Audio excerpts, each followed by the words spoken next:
আল্লাহ পাক রব্বুল আলামিন যুগে যুগে যত নবী রাসূল প্রেরণ করছেন, সর্বশেষ সর্বশ্রেষ্ঠ নবী মুহাম্মদুর রাসূলুল্লাহ সাল্লাল্লাহু আলাইহি ওয়াসাল্লামকে মক্কায় আল্লাহ তাআলা প্রেরণ করলেন। এমন জাহিলিয়াতের জমানের মধ্যে প্রেরণ করলেন যখন মানুষের মধ্যে মনুষ্যত্ব বলতে আর কিচ্ছু বাকি ছিল না।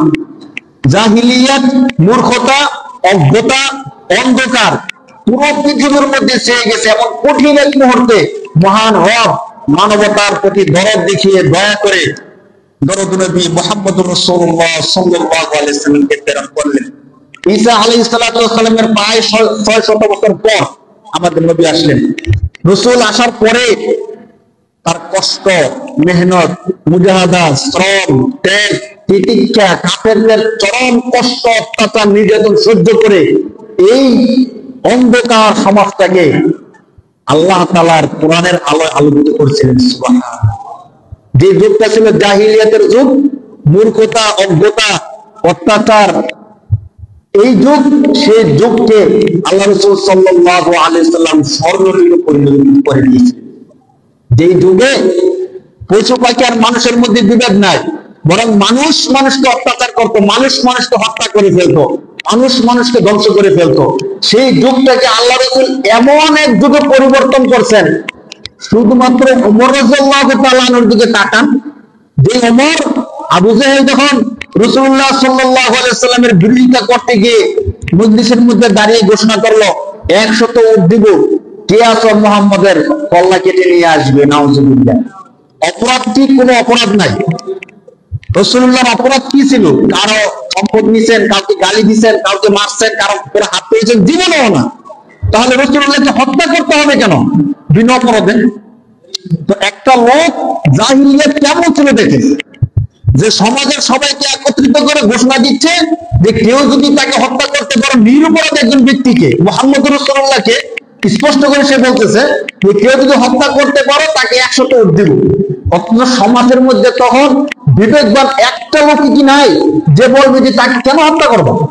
সে অপরাধ করলে বিতর্ক করা হোক, তাকে সামনে ডেকে আনা হোক, তাকে হত্যা করতে হবে কেন? সে তো আমাদের কারো সম্পদ নেয় নাই, আমাদের কারো গায়ে হাত তোলে নেয়, তাকে হত্যা করতে হবে কেন? কেউ এ কথা বলে নাই। ওমর রাদিয়াল্লাহু তাআলা দাঁড়ায় গেছে, দাঁড়ায় বলতেছে, আমি যদি 100 উট সত্যি সত্যি দাও তাহলে আমি মুহাম্মদের কল্লা কেটে নিয়ে আসবো। তখন আবু জেহেল বলছিল, হ্যাঁ সাব্বাস, তুমি যে সাহসী যুবক, তোমার দ্বারাই এই কাজ সম্ভব, মাহবা বিচার। আর এই কথা চিন্তা করলো না যে আমি কেন তার গলা কাটবো? 100 উট পাইলে কি একটা মানুষকে হত্যা করে ফেলতে হবে? 100 না, 1000 উট পেলাম, একটা মানুষকে হত্যা করে ফেলতে হবে? তার অপরাধটা কি?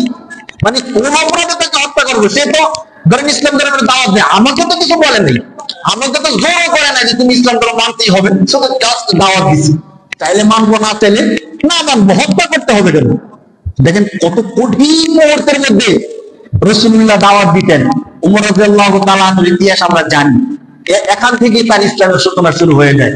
তিনি গেছেন 100 উট পাবেন, রাসূলুল্লাহর কল্যাণের জন্য গেছেন, কিন্তু সেখানে গিয়ে রাসূলের আদর্শ দেখে, রাসূলুল্লাহর চেহারা দেখে তিনি অভিভূত হয়ে গেছেন এবং বলছেন, ইয়া রাসূলুল্লাহ, আমার বিশ্বাস হয়ে গেছে যে আপনি মিথ্যা নবী না, আপনি সত্য নবী, আপনি আমাকে পড়ায়া দেন লা ইলাহা ইল্লাল্লাহু মুহাম্মাদুর রাসূলুল্লাহ।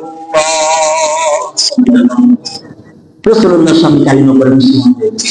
তো ওমর কেমন ওমর ছিল, যিনি 100 উট পাওয়ার লোভে কি করছেন? একজন মানুষকে হত্যা করতে রাজি হয়ে গেছেন। এই ওমর যখন ইসলামের দাওয়াত পাইলেন, রাসূলুল্লাহর আদর্শে আদর্শবান হইলেন, এই ওমরই যখন বিশ্বের খলিফা হইলেন, অর্ধজাহানের শাসক হইলেন, তিনি খেজুর গাছের ডাল ছায়ার নিচে ঘুমান থাকেন। একবার দুর্ভিক্ষ দেখা দিল, ওই দুর্ভিক্ষের মধ্যে তিনি ঘোষণা দিলেন তার সমস্ত গভর্নরদেরকে যে শুধু কোনো মানুষ নয়, এই আমার অধীনে থাকা কোন একটা প্রাণীও যেন না খেয়ে থাকে। কেমন মানুষটা কেমন মানুষ হয়ে গেছে, যিনি একটা মানুষকে হত্যা করতে দ্বিধাবোধ করতো না একটা সময়, সেই মানুষটাই রাসূলুল্লাহর আদর্শের ছোঁয়া পেয়ে এখন একটা পশু প্রাণীকে নিয়ে চিন্তা করতেছে।